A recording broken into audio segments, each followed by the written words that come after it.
Freddie, just first and foremost, how would you sum up the overall feel in this room right now?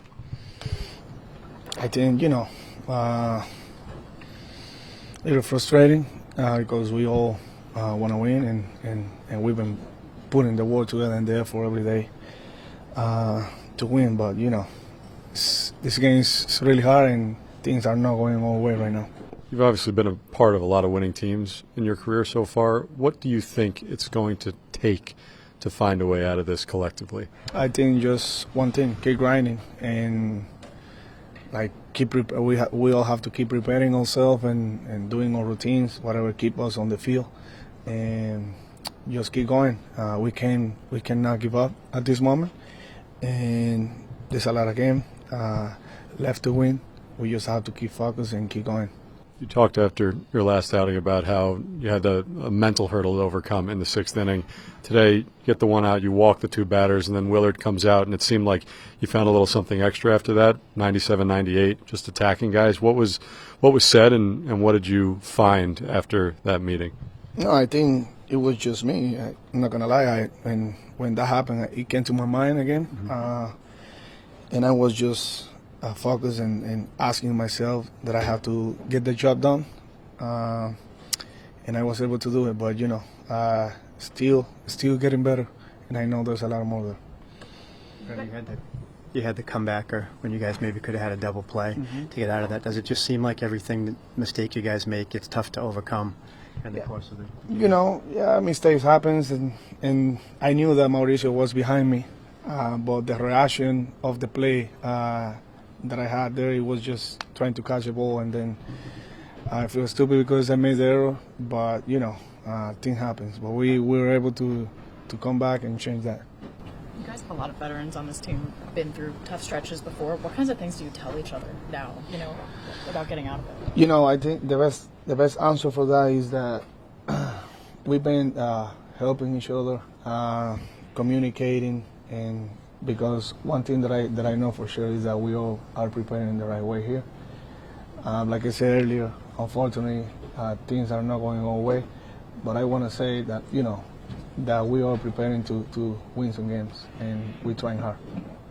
Look, obviously, in your position in the bullpen, you're going to have some outings like this. Does the feeling of disappointment get magnified, though, when you guys collectively are going through this type of a stretch, trying to get out of it? Severely, yes. I've just been sitting here trying to think about, honestly, what to even say to you guys and what you're even going to ask, and trying to come up with something. And I think at the end of the day, it's this pursuit of perfection is just an ultimate pressurized failure mindset. I just think it just becomes everybody wants to be the hero because we care and we want to win really, really bad. And I just don't think success lives in that realm. It truly doesn't. And I think the freedom of which we play day to day is just kind of being suffocated a little bit. I want to just do my job. It's that simple. There's moments that feel really close, and then there's just one mistakes that magnify our situation. And so, of course, I sit there and feel the weight of the world and feel like I let the team down. But at the end of the day, I do feel like I'm in a good spot. It's just, we sit there and we just tell you guys, it'll come, this is the game, this is the law of averages and all these things. But at the end of the day, those words just don't hold the same weight when you continue to go day after day. So I think the encouragement and the motivation to pursue just being the best person you could be and the best baseball player you can be is the only answer. And until we prove that, I understand the grievances from the outsiders. You guys are professionals, but you're also human beings. And when you talk about sometimes being suffocated by the pursuit of perfection with what's going on right now, what does it take to find a way to let the streak go and play loosely the way that you really have to succeed? Well, that's a great question. I think if we answered that, we would be looking at a different situation. But I think it's a group effort, just all buying into that concept, and it's not necessarily selfish intent and wanting to be great. I think it's just how we're wired, and typically you don't see an entire kind of collective group at the same time not playing their best brand of baseball. It feels individualized. It feels like a moment like today where it's like everybody played well and we're playing well as a group, and today I kind of let the team down. It just feels like there's a little bit of a culture that's just kind of adapted to it unintentionally, and it's just how winning and losing goes. When you win, you feel like on top of the world. When you're losing, everybody wants to talk about the failure of the outcomes, and the magnification just becomes immense, and sleep is lost, the mind wanders, and you just kind of get into a fixation that you don't really need to be in. And I think the answers are kind of in those words. It's simplifying the process and maybe doing less. Maybe it's less reps. Maybe it's more about just enjoying why you do this for a living, and trying to just find your inner kid and the joy of why you play the game, and not trying to do it for other people. Have you lost any belief that this group will pull it together to make something out of this season?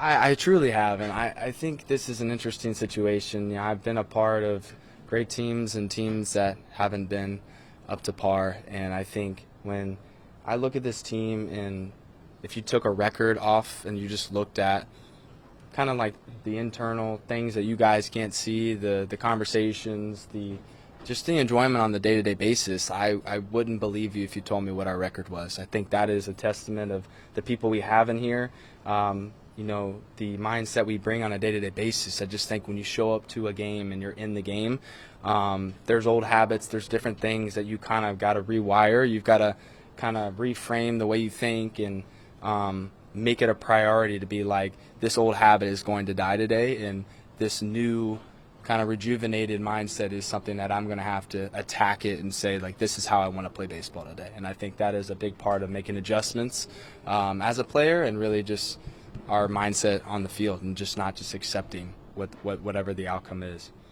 I think sometimes from the outside, when people hear that pressure is set in, they wonder if something drastic should change. Like, if that's the only way that can change. Do you think that's true? I don't necessarily think it's true. I think there's times where it could be. I think people always want to try to create change when they feel like whatever is they're doing isn't working, even if it's worked for a long time. So it's really easy just to kind of feel like I need to do more, when really, like, trusting your routine and your process on a day-to-day basis, no matter what occupation you do, like, one bad day or a collective bad days doesn't mean like you just completely lost being good, or at your job or whatever that is. I think it becomes a weather mindset of like, yeah, the storm, the rain come, but it's like eventually the sun's going to come, unless we got a pretty bad thing coming. But at the end of the day, it just becomes like that simplicity of like, I don't need to go prove my worth by doing more work and showing people that I care more. My worth comes in just who I am and what I do on a daily basis, and that should be good enough. And if it's not, then we'll have to readdress that. But that's kind of the mindset I think about. MJ, obviously, team-wise, things are really not going well right now. But just first and foremost, you've really, since getting called up, performed really well. What for you has led to this type of individual success so far? I think just working with the hitting coaches. When I got to spring training, there was some stuff that I really wanted to work on, really wanted to fix, and just kind of having that same process each and every day, spring training and AAA, and also here, and just like really taking a deep dive into that, and just trying to be as consistent as I can and put together good at bats. Anything specific when you say that you were a couple of things you really wanted to work on? Honestly, just trying to be consistent with my movements, and that's really kind of like the main thing, like without getting too much into it. What's this fast start for you, and you're batting third on a regular basis, do for your confidence after a rough year last year? Yeah, definitely. I, try to just take things one day at a time and just kind of live in the moment and live in the present. And, last year was something that, I used things to build off of and just kind of see it as a positive. And, obviously without whatever happened last year, I wouldn't be here today. So just thankful to God that I was able to get past that and be better from it. Have you felt any added pressure, just kind of as guys have gotten hurt, and obviously you're getting behind one today? Like, has that kind of registered with you as pressure or an opportunity, or how have you thought about it? No, I think it's I'm grateful for the opportunity. It's a privilege to be in such a talented lineup. and hit behind guys like Juan Soto. I think it's really cool, but just trying to focus on little things and just like one pitch at a time, and everything outside of that is just kind of like just makes it bigger than what it is. So it's just kind of just focusing on that one thing at a time. MJ hit the home run, and then you had the bunt. So were you surprised in the 8th because you could have bunted there too, or come through with another big hit? Were you surprised when you got pinch hit for? No. I have complete confidence in whoever it is that goes up there, whether it's for me or whether it's for anybody else. So no, not at all.